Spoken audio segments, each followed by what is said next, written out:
Welcome back to Cards and Comics. Today I have my first visit to a card show. It's been a long time coming. It's the monthly Albany card show, and I've been to the show a few times, but not as often as I probably should go. Honestly, it's just something that, when I go, I have fun.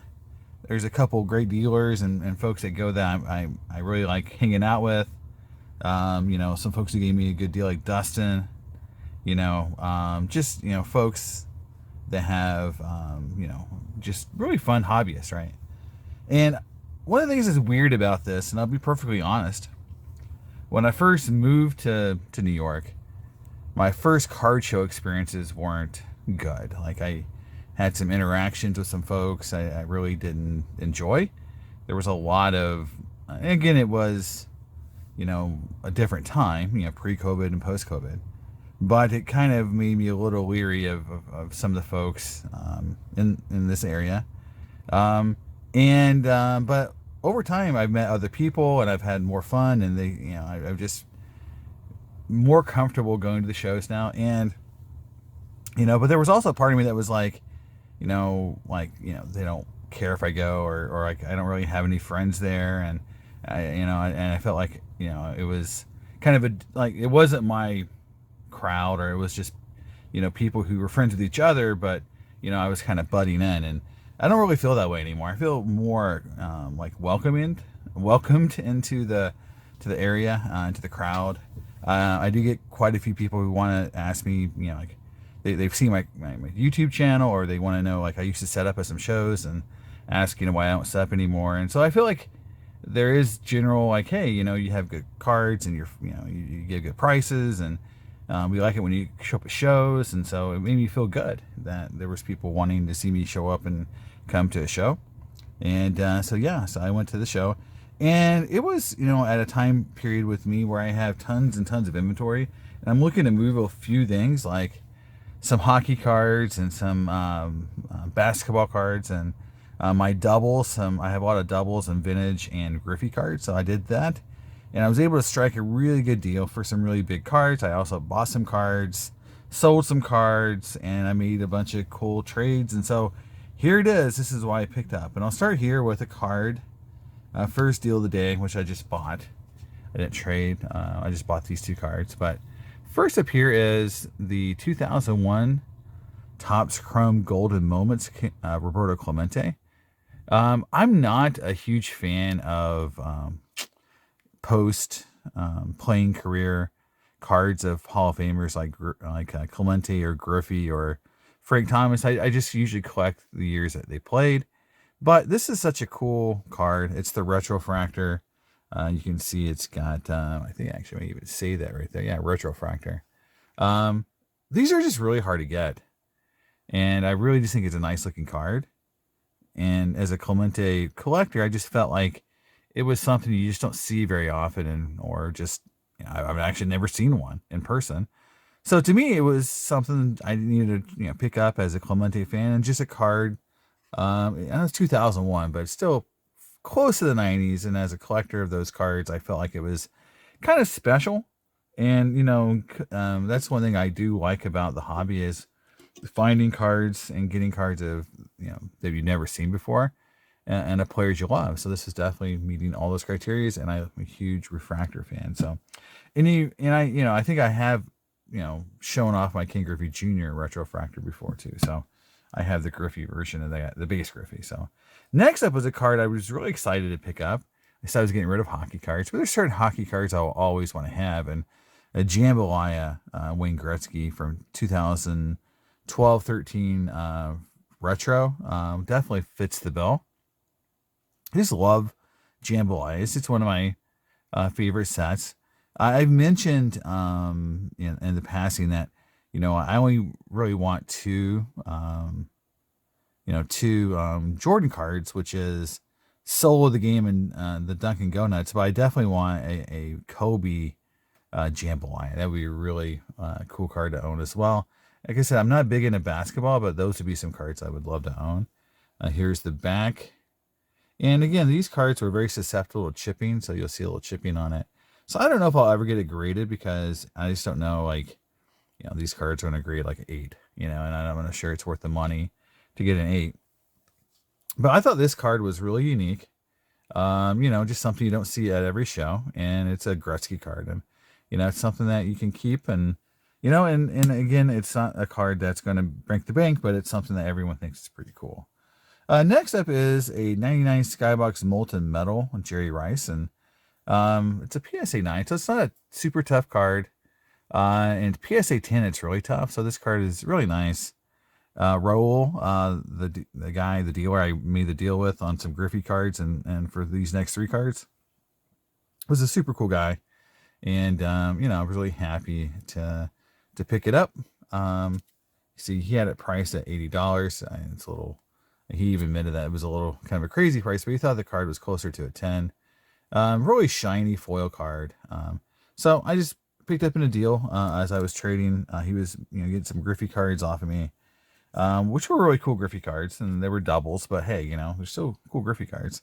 The other cards I picked up from him was this 2022 Finest. It's a 94 Finest. I don't know, like, auto, kind of like a retro auto. I thought it was really cool. I like the design. Just a really nice looking card. I don't have a Miggy auto, so I just wanted to grab one, and this was a really nice one. Really shiny. I like the design. You don't see it all over the place, and I think it is numbered to 99. Yeah, it is. You can see right there, number 99. So to me, it fit the bill for what I was looking for.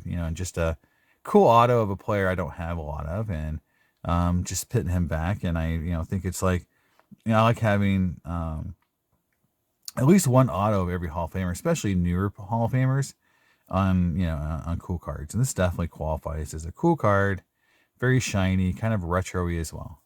And then the other card I picked up from him was a card I actually really excited to get because it really hits a lot of the buttons for me. One is that it's a retro auto of a player I super collect, and it's it looks really cool, and it's numbered, and it's on card, and it is the 2018 Topps Archives Frank Thomas historic auto. You can see it's numbered to 99.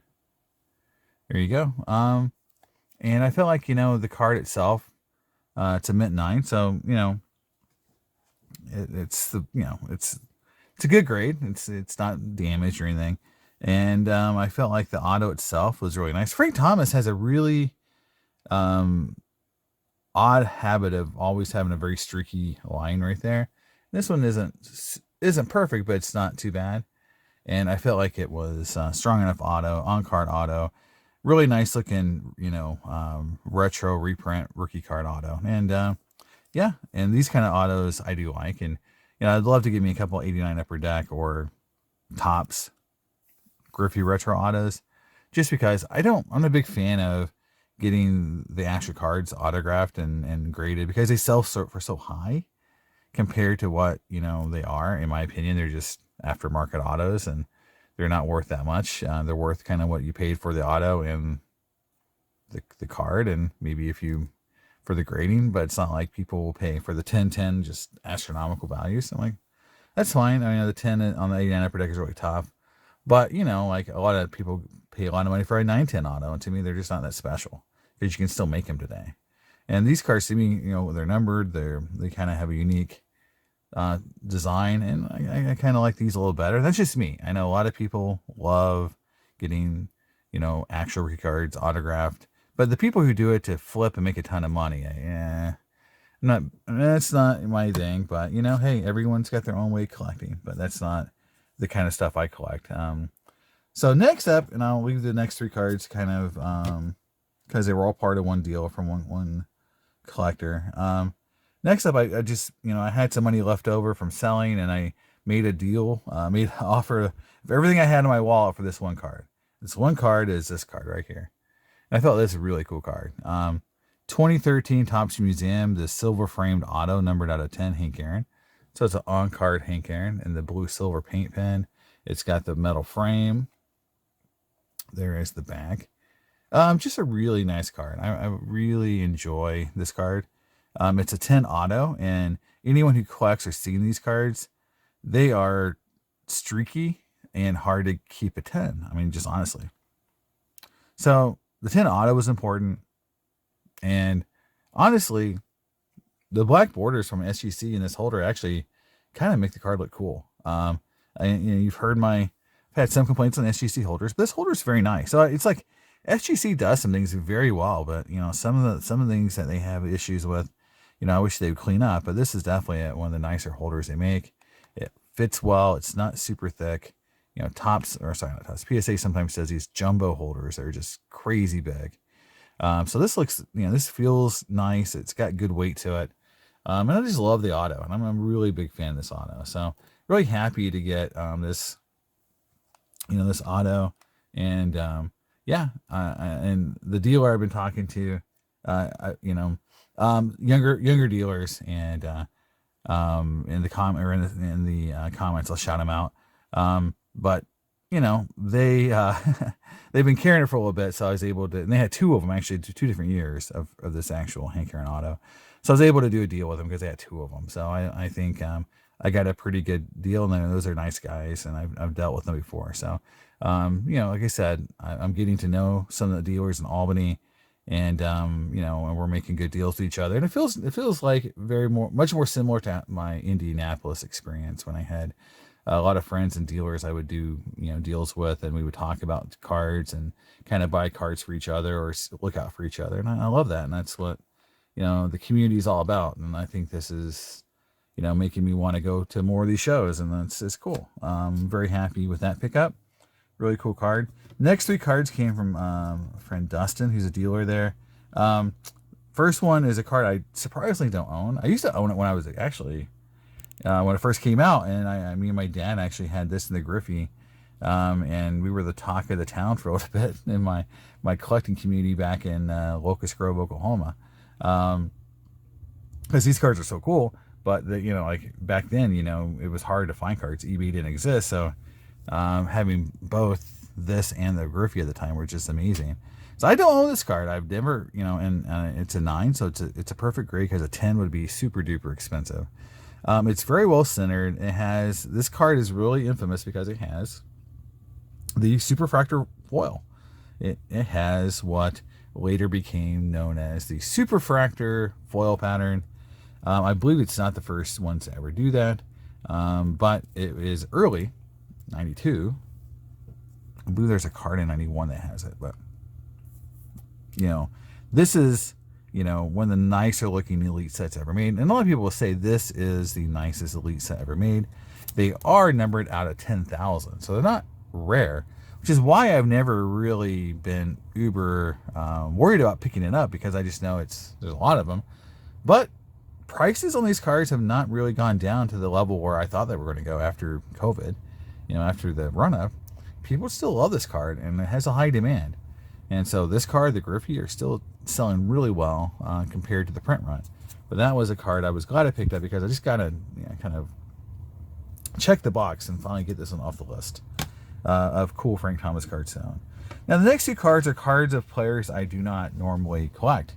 But if you watch my videos, and you'll notice I've been picking up, rare inserts and parallels of Hall of Famers just in anyone in baseball from really cool sets.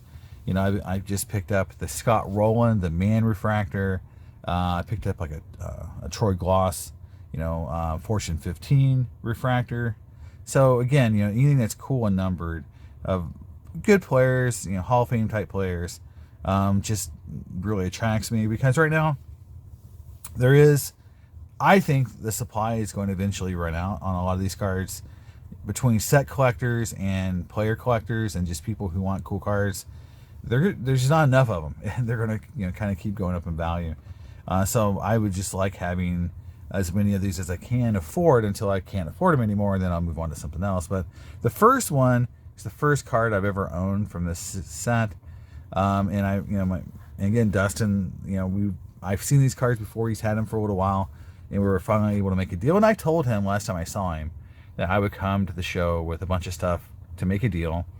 And, and whether or not I gave too much or too little, to me, it doesn't really matter because it's just about, he got a lot of cards that he can sell, smaller cards.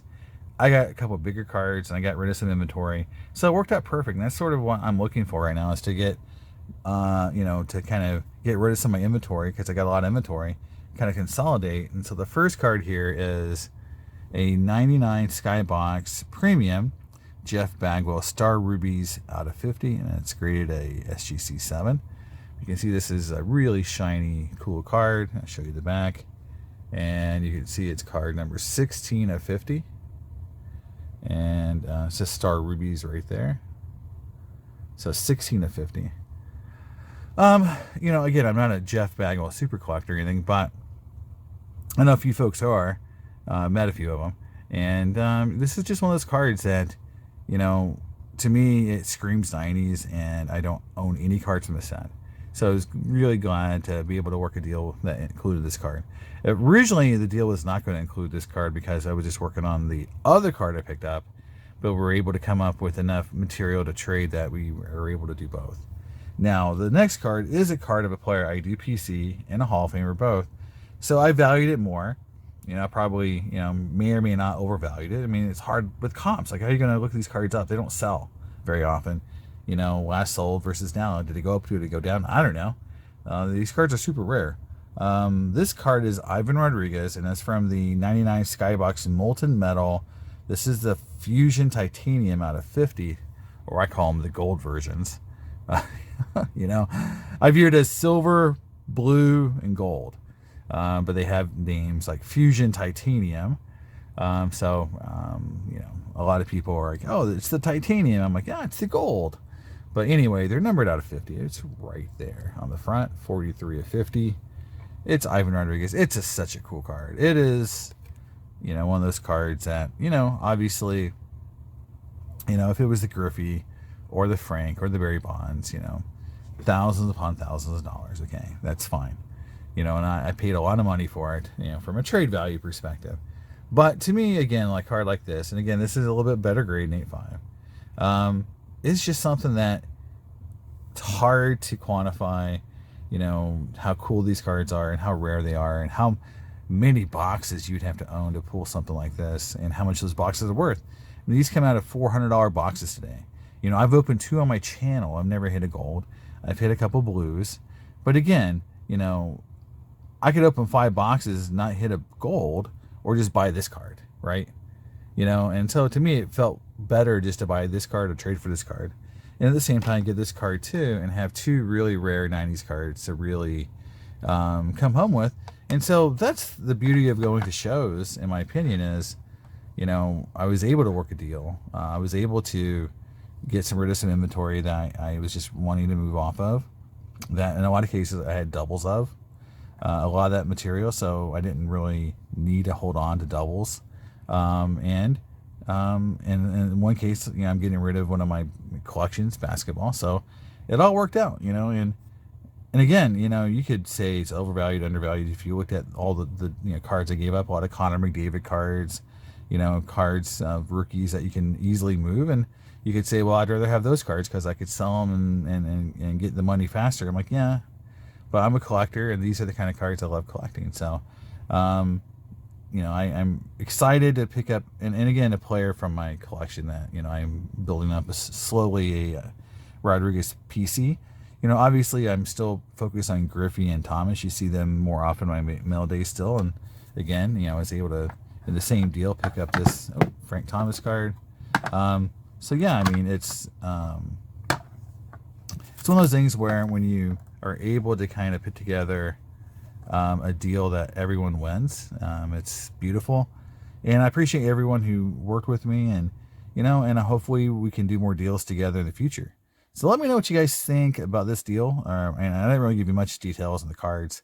Total value is around, for all these cards, was probably 20,